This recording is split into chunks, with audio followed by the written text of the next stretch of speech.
बिस्मिल्लाहिर्रहमानिर्रहीम अस्सलामु अलैकुम वरहमतुल्लाहि वबरकातुहू। आज मैं आपके सामने एक बहुत ही प्यारी दुआ लेकर हाजिर हुआ हूँ। जो शख्स इसे सुबह के वक्त 3 दफ़ा पढ़ेगा और जो शख्स इसे शाम को 3 दफ़ा पढ़ेगा, उसका पता क्या फ़ायदा है।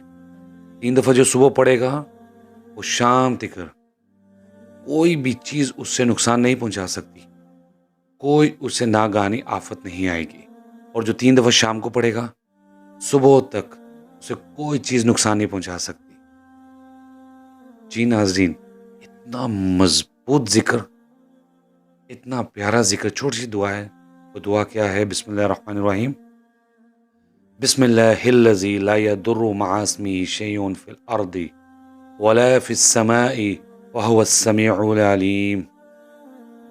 जी नाज़रीन, इस दुआ को आप याद कर लें, खुद भी पढ़ें, अपने घर वालों को सिखाएँ, दोस्तों को सिखाएँ, लोगों तक पहुँचाएँ। हम लोग दाएँ-बाएँ सारे काम कर लेते हैं। मैंने ये सेफ्टी कर ली, मैंने ये कर लिया, मैंने वो कर लिया। लेकिन जो ऑथेंटिक है, जो अहादीस से हमें मिलता है, उसकी कन्फर्मेशन है।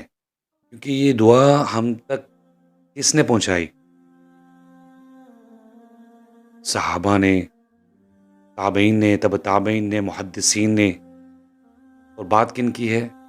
रसूलुल्लाह सल्लल्लाहु अलैहि वसल्लम की। प्लीज़ इसे याद करें और दूसरों को भी सिखाएँ। अस्सलामु अलैकुम वरहमतुल्लाहि वबरकातुहू।